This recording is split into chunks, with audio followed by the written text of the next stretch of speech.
చూశాక నిన్ను వేశాక కన్ను నక్కేలాగా తీసుకోను ఏం చెప్పుకోను ఎడు తప్పుకోను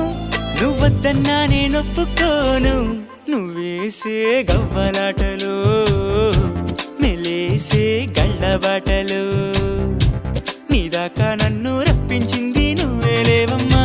నిజంగా నెగ్గడం అంటే ఇష్టంగా ఓడడం